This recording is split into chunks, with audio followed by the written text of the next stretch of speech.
Hey, it's me. This week we are back to the Blobs. This is part 2. Usually I do part 1 and part 2. If you happen to jump in now and not in part 1, go watch part 1. I'll be referencing the ones that I did in part 1. You don't want to get that spoiled. Come join us when you are appropriately prepared. And,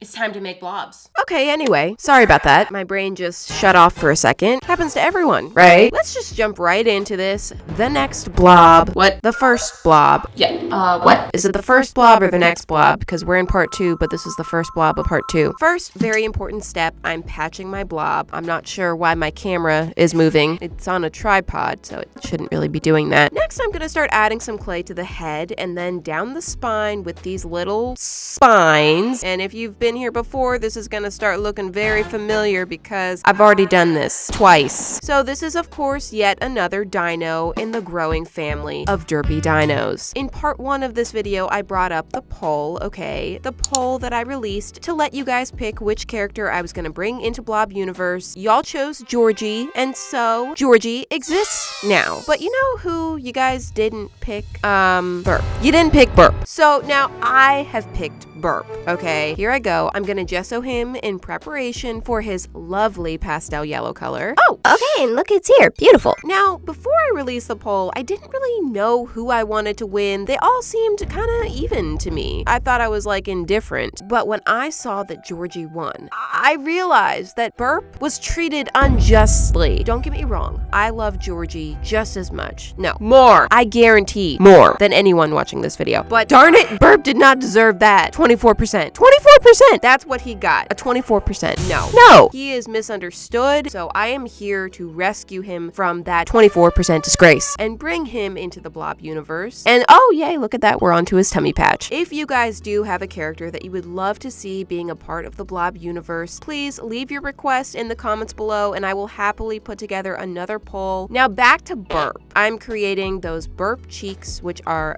very blushy. Ultimate intensity to the blush. If this happens to be your first time meeting Burp, he comes from a line of derpiness. Pickle, derpy, Derp, the derpier, and Burp, the derpiest. Pickle and Derp are pretty well loved, but Burp is a little bit more of a polarizing character because his derpiness is just so thick. Some people just cannot handle it, hence the 24%. And I understand that, I do. Finally, I'm adding his little colorful speckle spots. Unlike the other dinos who have their classic dino splooches and spine polka dots, Burp kind of just has random speckles scattered everywhere. It's kind of like confetti, but it's derpy confetti. It's derpfetti, derpy. I hate that. And here he is, Burp, the Blob universe version. And you know, actually, I think that this was really good for him. Being a blob, I feel like it kind of levels the playing field. He doesn't seem all that much derpier than the other two. They're all rocking a pretty even level of derpiness. This toned him down a little bit, and maybe for those of you who could not accept him before, maybe in this form, this is a manageable amount of derp for you. Personally, I think that he is just really cute. I don't know, something about this particular yellow, it's just so refreshing. Like, I feel like I'm drinking lemonade. I love him so much. Thank you for being here, Burp, and I'm sorry for everyone who did not vote for you. Next, it's gonna be this little creature. Daisy. Daisy's here. Come on in, girl. Okay. Daisy and I, we've been talking, and she has so kindly requested a companion. Ever since I mentioned Mushroom Boy in one of the past Blob Universe videos, Daisy has just not stopped talking about him, okay? It was love at first here. What? So yeah, you can go away. Leave us. I'm bringing out my clay and I'm just gonna play a quick song on the rubber band harp. Wow. You know, when you see talent like this, it's really startling. Okay, so Mushroom Boy clearly needs a mushroom. But before I start sculpting a mushroom from scratch, I realized, wait a second. I just happen to have a collection of small wooden mushrooms 5 feet away from me. So I brought those in, and we've got a variety of different sizes and shapes here. So let's see what we can do for you. No, not that. That's too much. And this, yes. Yeah. No. Then we got this awkward little one. Ugh. Or maybe yes! Yes, this is fate. The perfect little chubby mushroom sitting on there like it's no big deal. This mushroom was just made for this blob's head.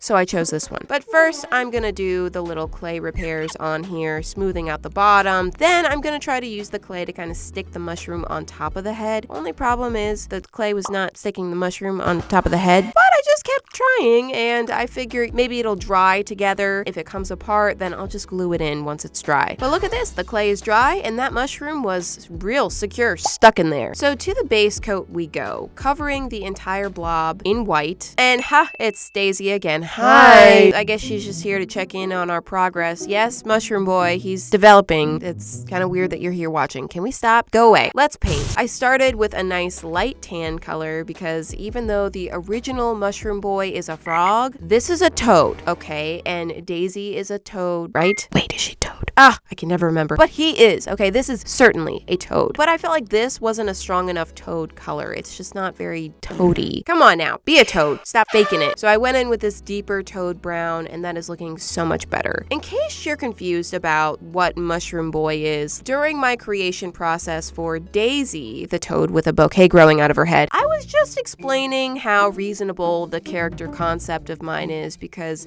recently there was an actual frog discovered with a mushroom growing out of its body. So my point is, it's not weird for these things to happen. It's normal. And since I brought up the mushroom frog, some of you have been requesting that I make a Mushroom Boy for Daisy, and she very much appreciates it because she's alone in this world currently. All right, I'm moving on to the mushroom, and I'm gonna go in with the kind of traditional mushroom design. I think it's actually called a toadstool mushroom. If there ever was a toad with a mushroom growing out of its head, of course it should be a toadstool. Okay, doing a quick switch to his belly and his eyes, and then there we go, right back to the mushy, those iconic white spots, which are just so Stinking cute. And then, excuse my head for existing, he's gonna have a slightly different demeanor than Daisy. I mean, they gotta balance each other out, right? So she's all Daisies and roses and he's got fungus, okay? Cute as it may be, the mushroom on his head is fungal infection. So let's call it what it is. Excuse him for not being the happiest about it. I added some nice red cheeks to him, and then I struggled with how to do the eyes. I wanted them to look like toad eyes, so I started with this kind of cross-eyed thing. I really wasn't feeling that, so I turned them into this, which looks a little bit creepy, but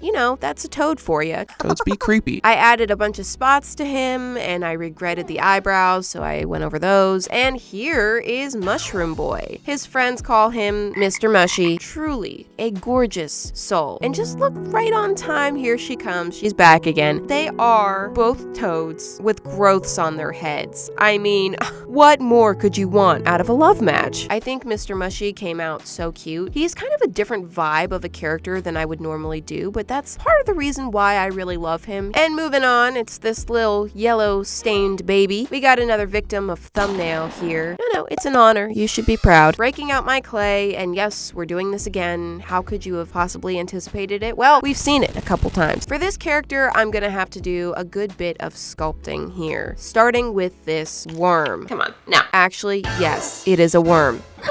It's a gummy worm. And I'm not gonna just stop there because this girl is very hungry for gummy candy, always. So we wanna give her a nice healthy serving. Well, not really healthy, it's a lot of sugar, but I wanna give her a bunch. And they look kinda awful currently. They looking a little bit like turds, maybe slightly like maggots. Ooh, maggots. This girl also likes gummy bears, so I stuck a few of those in there for her. These are just some pre-made gummy bear charms that I had laying around. I'm trying to make it look like just a big old pile of gummy candy sitting at her feet. This character is Nina. Oh, there go her ears. That's right. I'm adding her ears and adding a little tail to her. She's a Shiba, so it's a curly tail. Once I finish cleaning everything up, I let the clay dry, and I'm just applying some puffy paint in between the gaps of the candy pile to kind of smooth and clean everything up. Finally, we're ready for the base coat. Now, if you've never heard me talk about Nina before, it's because I haven't really. Aside from, of course, when I originally created her, Nina is definitely a lesser known character of mine, but her obscurity should not undermine her beauty and majestic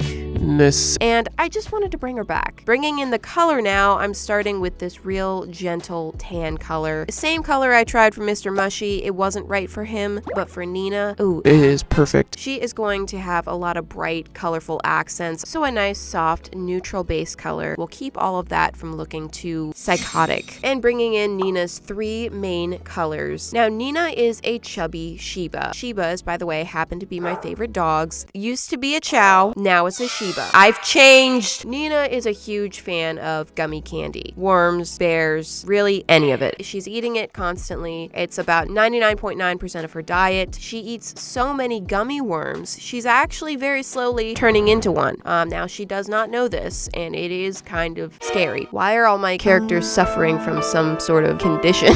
The tips of her ears have gone yellow, her paws have gone orange, and her feet, ooh, I mean, that's red 40 if I've ever seen it. Look at this. I'm a little bit concerned about her health at this point with the amount of dye that she's consuming. Maybe we need to switch to organic. But, you know, it actually looks kind of cute, so She's rocking it. here I go with the gummy paintings. Looking at these now, I wish I would have sculpted the worms a little bit differently because gummy worms actually have kind of fatter ends, while my sculpture, I tapered the ends, you know, like real worms, and that just looks a little bit unsettling. But hopefully you didn't notice that and everything isn't ruined now that you do. I spent an obnoxiously long time fussing over all the little crevices of this candy, but finally I was happy with how it looked, and I added some white highlights to make it look all shiny, and then hooray, it's her face. I painted in her lighter belly area, and can you just get your head out of here, man? I gave her her little Shiba dot eyebrows, which are so cute, some little blushy cheeks, pink inner ears, and her eyes and mouth, and finally the little sparkle in her eyes. Oh, it's Nina. She is here, and her gummies are, of course, with her. I love how vibrant the colors are. They're so fresh and fun. And I'm just happy to see Nina again because I feel like she deserves to be here. Okay, nobody talks about Nina, and they should. A little bit concerned that Nina and Gummy Blob are existing in the same universe. Watch out, sweetie. No, stay away. All right, and my last little precious. Once the bottom has been smoothed, I started piling up little round spheres of clay because I'm trying to create a cloud, which I did not anticipate as being such a struggle. I thought that I could just kind of blend the little balls of clay together and then boom, it would turn into a cloud, which it did kind of work, but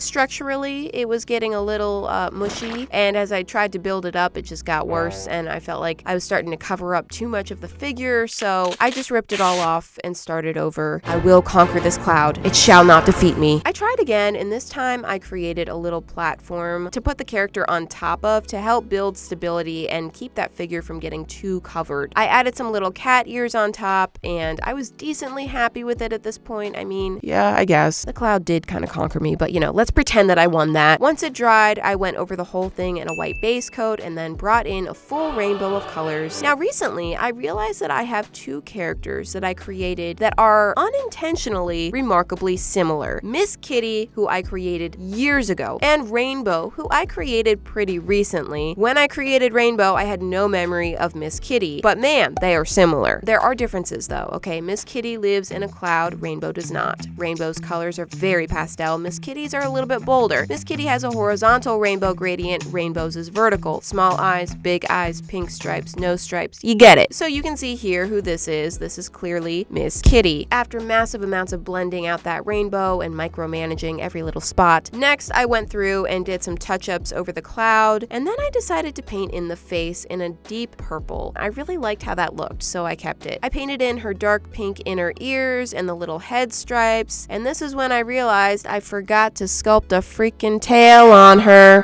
Oh no, please don't notice. Okay, I can fix this. I'll just paint a tail on and nobody will ever be able to tell. Okay, shh, they won't know. Finally, adding some finishing details on her, and Miss Kitty is done. I think this one came out pretty cute. I mean, I'm a sucker for a cat and a rainbow for sure. I do wish the cloud looked a little bit more like a cloud. I feel like it's looking a little like a melted puddle of Play-Doh. I don't know what it looks like, but I'm not sure that a cloud would be my first guess. Now, besides Burp, because, you know, he's a pretty simple guy, let's be real, this was a pretty challenging set of characters to create, especially the girls, with their details else. Woo, it was a lot. But I am so happy to be able to bring back some of these older or lesser known characters of mine in a new and exciting way, and also be able to invent new characters in the Blob universe as well. So these are the 8 that I've created. Really proud of this group. They look great. And it's happening. The universe is growing. Whoa, they are becoming an army of blobs. It's gonna get difficult to get them all together pretty soon. This has been so much fun yet again. I hope you guys enjoyed this. Thank you so much for watching, and I'll see you next week. Bye.